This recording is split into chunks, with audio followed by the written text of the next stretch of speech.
Social media పుణ్యమా అని public తీరొక్క తీరు ఆగమవుతున్నారు. పులిని చూసి నక్కవాతలు పెట్టుకున్నట్టు ఒకళ్ళని చూసి ఒకళ్ళు తయారైతుర్రు. ఇచ్చంద్రమైన పనులు చేస్తుర్రు.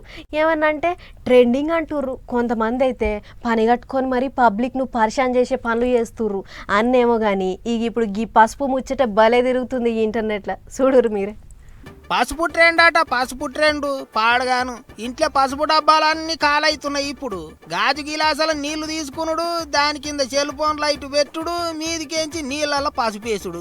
లైట్ ఎలుగుకు అది బంగారం లెక్క మెరుసుకుంటా నీళ్ళల్లో కిందికి అడుగుకు పోతుంటే దాన్ని చూసి ఏందో మొత్తం యుద్ధం గెలిచినట్టు సంబరపడతాండ్రు. వీడియోలు తీసి ఇంటర్నెట్ లో పెడుతుండ్రు. మరిగా ఇది ఎవరు చాలు చేసిండ్రో ఏం పాడో గాని ఒకళ్ళను చూసి ఒకళ్ళు దునియా అంతటికి బాకింది. రూపాయి ఖర్చు లేదు. గిలాస నీళ్ళు, చెంచాడు పసుపు, సెల్ ఫోన్ లైట్, ఖాతం వీడియో చేసి సోషల్ మీడియాలో పెడుతుండ్రు.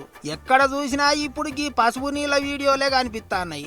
అందులో ఏమంత ఇచ్చంతరం కనిపిస్తాందో, ఎందుకట్లా చేస్తాండ్రోనని వీడియోల కింద తీరు కామెంట్లు రాస్తుండ్రు నెట్టన్నలు. మీరు ఇట్టనే చేసిండ్రా అంటే అమాంతం పసుపు రేట్లు పెరుగుతాయని కొంతమంది, ఉత్తగా పసుపు ఎందుకు పాడు చేస్తాండ్రని ఇంగింతమంది, పని పాట లేకుంటే గిసోంటి పనులే అవుతుంటాయని ఓ పొట్టు కామెంట్లే రాస్తుండ్రు. అయితే వాళ్ళేదో వీడియోల కోసం, లైకుల కోసం నీళ్ళల్లో పసుపు కలుపుతా అంటే కొంతమంది లేని ముచ్చట్లు ఎల్లదీస్తాండ్రు. నీళ్ళల్లో పసుపు కలిపితే దెయ్యాలు భూతాలను పిలిచినట్టు అవుతుందని కొత్త ముచ్చట్లు పుట్టిస్తాండ్రు. మరిగా ఈ పసుపు నీళ్ళ వీడియోలు చూడలేక పిసలేసి అటువంటి వార్తలు పుట్టించిండ్రో ఎట్టనో తెలియదు గాని ఏమైతే సోషల్ మీడియాలో ఇప్పుడు పసుపు నీళ్ళ ట్రెండ్ జోరుగా నడుస్తుంది. కొత్తగా వింత పాతొక రోత అన్నట్టు మళ్ళీ ఏదన్నా కొత్త ట్రెండ్ వచ్చేదాకా ఇది ఆగేటట్టు లేదనుకుంటాండ్రు అంతా.